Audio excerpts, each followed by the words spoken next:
अस्सलाम वालेकुम। इस वीडियो में हम फ्लोरोकिनोलोन्स और फॉलिक एसिड एंटागनिस्ट की बात करेंगे। तो सबसे पहले फ्लोरोकिनोलोन्स की बात करते हैं। अब फ्लोरोकिनोलोन्स के बेसिकली हमने बायोकेमिस्ट्री की अगर मेरी वीडियोस देखें, हमने बैक्टीरिया के अंदर दो एंजाइम्स पढ़े थे जो कि डीएनए रेप्लिकेशन में इंपॉर्टेंट होते थे। डिफरेंट तरह के टोपो आइसोमेरेसेस होते थे। अब उसमें डीएनए गायरेज होता था और डीएनए टोपो आइसोमेरेस 4 होता था। और हमने ये पढ़ा था कि वो जो टोपो आइसोमेरेसेस होते थे ये बेसिकली डिफरेंट तरह के सुपर कोइलिंग्स ऐड कर दिया करते थे, या क्या कहते हैं डिफरेंट निक्स ऐड किया करते थे, ताकि जो डीएनए की जब रेप्लिकेशन हो रही है तो उसमें कोई different twist and turns present ना, और उसकी जो नॉर्मल इंटेग्रिटी वो मेंटेन रहे। अब होता है कि डीएनए गायरेज का फंक्शन क्या था कि DNA gyrase is responsible for reducing torsional stresses के बेसिक अहेड ऑफ रेप्लिकेशन 4, कि वही वो क्या कहते हैं ट्विस्टिंग एंड टर्न्स को ख़त्म कर देता है। डीएनए में से कैसे ख़त्म कर देता था? Double by breaking double strand by breaking double strand DNA and introducing negative supercoils. वो नेगेटिव सुपरकॉइल्स की इंडक्शन कराता था। वेरस टोपोआइसोमरेज 4 का हमने फंक्शन पढ़ा था कि it separates daughter chromosomes once the replication has completed. अब फ्लोरोकिनोलोन्स क्या करते हैं? फ्लोरोकिनोलोन्स बेसिकली इन दोनों एंजाइम्स पे जाके ऐड करते हैं, इन दोनों को इनहिबिट करते हैं, जिसकी वजह से इन दोनों के जो रिस्पेक्टिव वो हैं मैकेनिज्म्स ऑफ एक्शन है इन एंजाइम्स के, वो इनहिबिट हो जाते हैं। जब वो इनहिबिट हो जाते हैं तो बैक्टीरियम में सही से वो नहीं बन पाती, डीएनए प्रॉपर नहीं बन पाती है। जब सही डीएनए प्रॉपर बन नहीं पाती तो क्योंकि उस डीएनए में काफ़ी सारे क्रोमोसोमल ब्रेक्स होते हैं तो इट ट्रिगर्स सेल लाइसिस। और ये देखा जाता है कि जो फ्लोरोकिनोलोन्स हैं वो ज़्यादातर, इवन तो ये दोनों एंजाइम्स पे एक्ट करते हैं, लेकिन ग्राम नेगेटिव ऑर्गेनिजम्स पे देखा गया कि ग्राम नेगेटिव ऑर्गेनिजम्स में ज़्यादातर डीएनए गायरेज को इनहिबिट करते हैं, वेरस ग्राम पॉजिटिव ऑर्गेनिजम्स में देखा गया कि वो टोपो आइसोमेरेसेस 4 को इनहिबिट करते हैं, और ये आर बैक्टीरियसिडल। और इनका ये देखा गया कि दोनों aerobic anaerobic gram negative gram positive दोनों तरह के बैक्टीरियम के खिलाफ काम करते हैं, और इनमें भी डिफरेंट तरह की जनरेशन देखी गई हैं।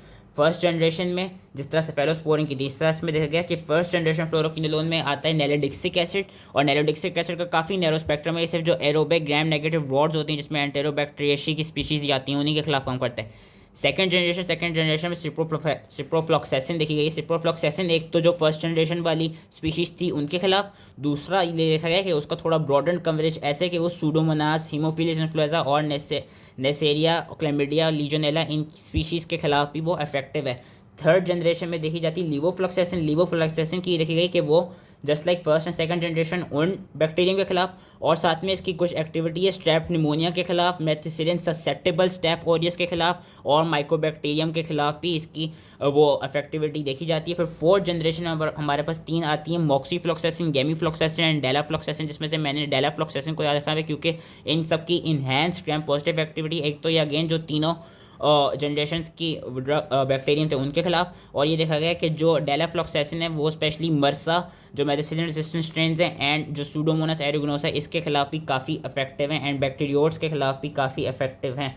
तो ये डिफरेंट जनरेशन्स थी और उनके नाम याद रख लें, और जो इनकी वो है बैक्टीरियल स्पीशीज़ है वो याद रख लेंगे। मैकेनिज्म ऑफ एक्शन मैंने बता दिया, डीएनए गायरेज एंड टोपोआइसोमेरेज 4 को वो इनहिबिट कर रही हैं। रेजिस्टेंस इसमें कैसे देखी जाती है? रेजिस्टेंस ऐसे देखी जाती है कि एक तो या तो कोई एंजाइमेटिक प्रोडक्शन हो, कि एक एंजाइम होता है कि अमाइनो ग्लाइकोसाइड एसिटाइल ट्रांसफरेज एक एंजाइम देखा गया जो कि करता है कि फ्लोरोकिनोलोन को एसिटाइलेट कर देता है, जिसकी वजह से इनकी डिग्रेडेशन हो जाती है। या रेजिस्टेंस ऐसे हो सकती है कि इनकी अकोमुलेशन डिक्रीज हो जाए। वो कैसे डिक्रीज हो सकती है? या तो मेम्ब्रेन की परमेबिलिटी डिक्रीज हो जाए, या normal natural process efflux pump कोई प्रेजेंट हो जाए जिसकी वजह से ये जो ड्रग है इसको रिमूव कर दिया जाता है। या ऑल्टर टारगेट बाइंडिंग क्या है कि due to any mutations in DNA gyrase और इन डीएनए टोपोआइसोमेरेज 4 जीन, वो क्या कहते हैं ऐसा म्यूटेशन की वजह से इन दोनों एंजाइम्स का ऐसा जो स्ट्रक्चर होगा ऐसा ऑल्टर हो जाएगा कि उसकी वजह से जो फ्लोरोकिनोलोन्स है वो सही से इस पर बाइंड कर नहीं पाएंगे। एडवर्स इफेक्शंस क्या हैं? एडवर्स रिएक्शन ज़्यादातर देखे गए हैं कि नोजिया, वॉमिटिंग, हेडेक, डिजीनेस होती है, टेंडेनाइटिस हो सकता है, टेंडन रप्चर हो सकता है, पेरिफेरल न्यूरोपैथी हो सकती है, सीएनएस इफेक्ट्स हो सकते हैं जिस तरह hallucination and anxiety, insomnia, confusion, seizures, phototoxicity देखी गई है।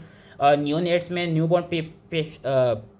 न्यूबॉर्न्स में देखा गया है कि आर्थरालजिया आर्थराइटिस हो सकता है। वो पेशेंट्स जो डायबिटिक हैं उनमें देखा गया हेपेटोटॉक्सिसिटी और ब्लड ग्लूकोज डिस्टर्बेंसेज हो सकती है। जो पेशेंट्स क्या कहते हैं जिनको एरिथमिया हो सकते हैं उनमें देखी गई कि क्यूटी इंटरवल की प्रोलॉन्गेशन हो जाती है। और उसके अलावा ये कि वो डिफरेंट ड्रग्स के मेटाबॉलिज्म के साथ इंटरफेयर करती हैं, तो उन ड्रग्स के कम्बिनेशन कर सकती हैं। जिस तरह अगेन एक एग्जांपल जो कि याद रखेंगे वो है वारफेरिन।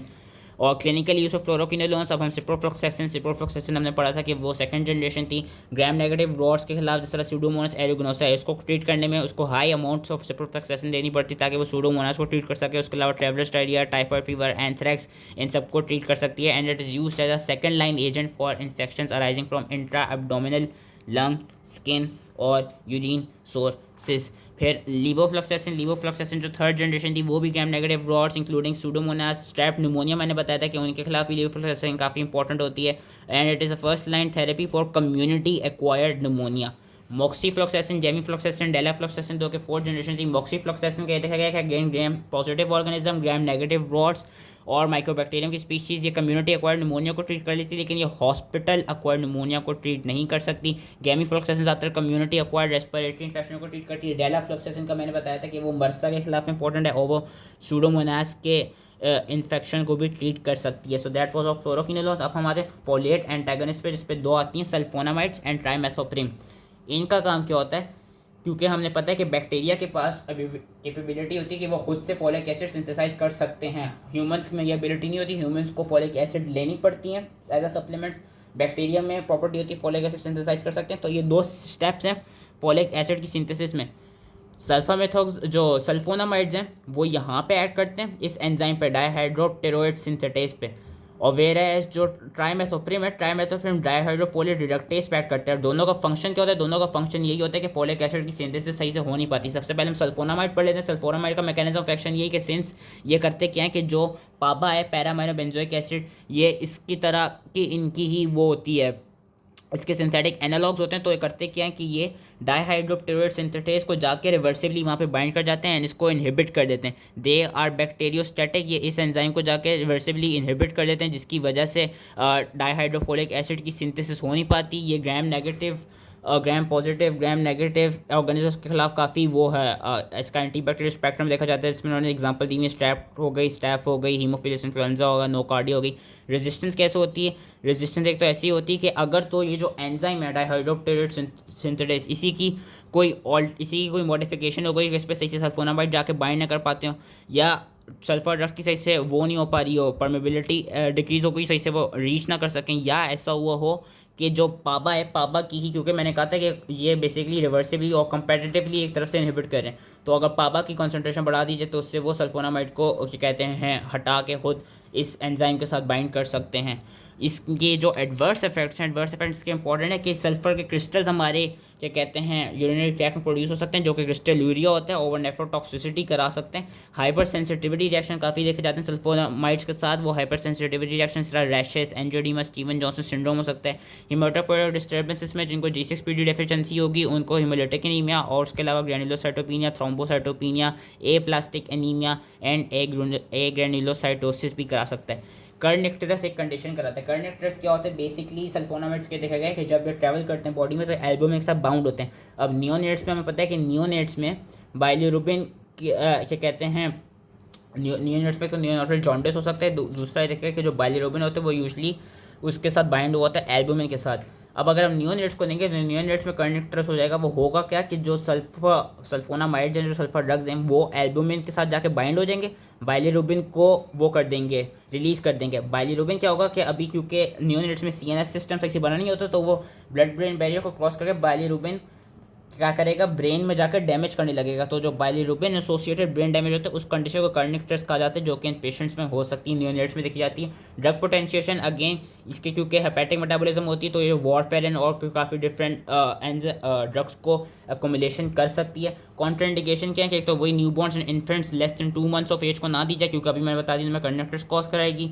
प्रेग्नेंट फीमेल को ना दी जाए जो कि टर्म हो। और उसके अलावा ये भी देखा गया कि इसकी एग्जाम्पल्स क्या, एग्जाम्पल हैं इसकी सल्फामेथोक्साजोल, इसकी एग्जांपल है सल्फासेलेजीन, सिल्वर सल्फाडाइजीन और सल्फर डाइजीन। और जो सिल्वर सल्फाडाइजीन और सल्फर डाइजीन होती है वो बेसिकली बर्न्स के पेशेंट, जिन पेशेंट्स को बर्न्स हुए हों उन पेशेंट्स को ट्रीट करने के लिए सिल्वर सल्फाडाइजीन ज़्यादातर दी जाती है।